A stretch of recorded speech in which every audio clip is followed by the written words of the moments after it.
एक समय की बात है, शिवनंदन नाम का एक व्यापारी था।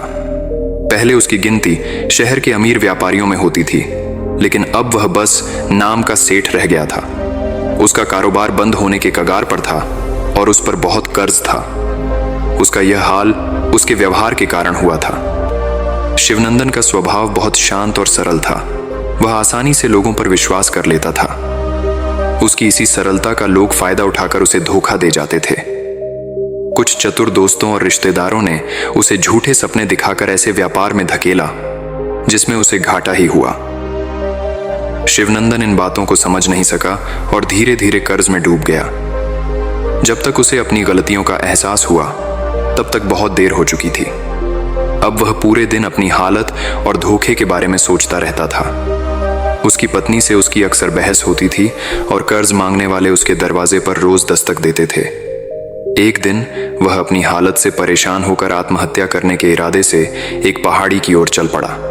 रास्ते में उसे एक साधु का आश्रम दिखाई दिया। आश्रम में बहुत शांति और सुकून था। शिवनंदन ने देखा कि कुछ लोग साधु से अपनी समस्याओं का समाधान पूछ रहे हैं। यह देख शिवनंदन की भी जिज्ञासा जागी। उसने आश्रम से बाहर आते एक व्यक्ति से साधु के बारे में पूछा। व्यक्ति ने बताया कि वह साधु अपनी बुद्धिमानी के लिए प्रसिद्ध है और लोगों की समस्याओं को चुटकियों में हल कर देता है।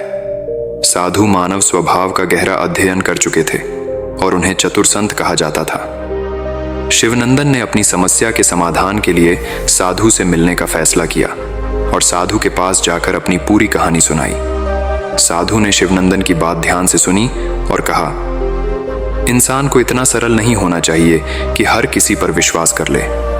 थोड़ी समझदारी और चतुराई आवश्यक है ताकि आप दूसरों की चालबाजियों से खुद को बचा सकें और जरूरतमंदों की मदद कर सकें। मैं आपको कुछ तरीके बताऊंगा जिनसे आप लोगों को समझ सकते हैं और चतुर लोगों की पहचान कर सकते हैं। साधु ने कहा, पहले तो यह पहचानना सीखें कि कौन आपको धोखा देने की कोशिश कर रहा है। जो लोग बार बार एक ही बात कहते हैं, उन पर ध्यान दें, क्योंकि वे शायद झूठ बोल रहे हैं। जो लोग दूसरों से झूठ बोलते हैं, वे आपसे भी झूठ बोल सकते हैं। ऐसे लोगों पर कभी भरोसा न करें।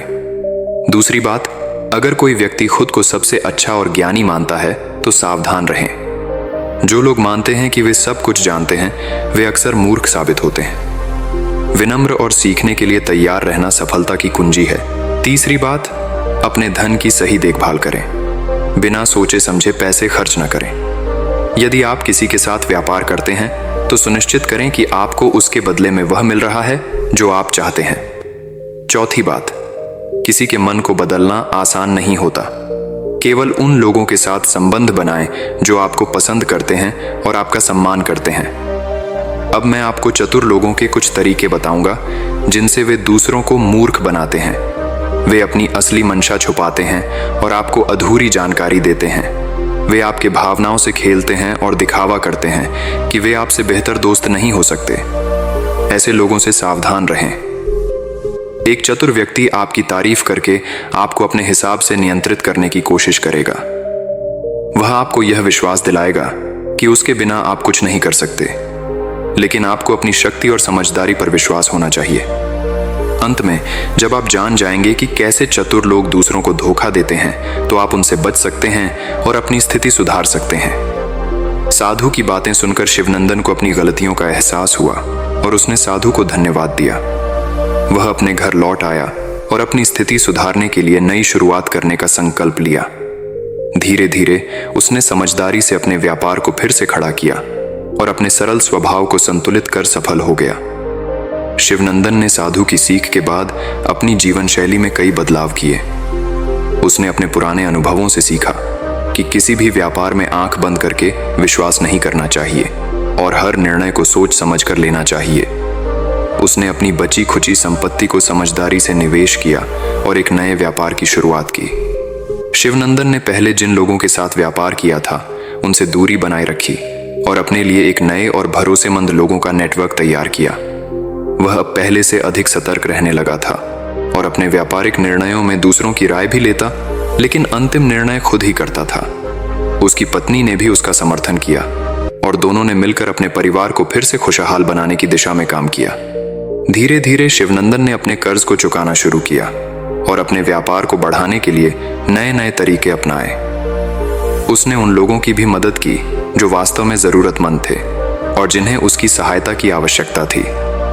समय के साथ शिवनंदन ने अपनी खोई हुई प्रतिष्ठा और संपत्ति को फिर से हासिल कर लिया। अब वह केवल नाम का ही नहीं बल्कि सचमुच का सेठ बन गया था। उसने अपनी सफलता का श्रेय साधु की शिक्षाओं को दिया और समय समय पर साधु के आश्रम में जाकर उनका आशीर्वाद भी लिया।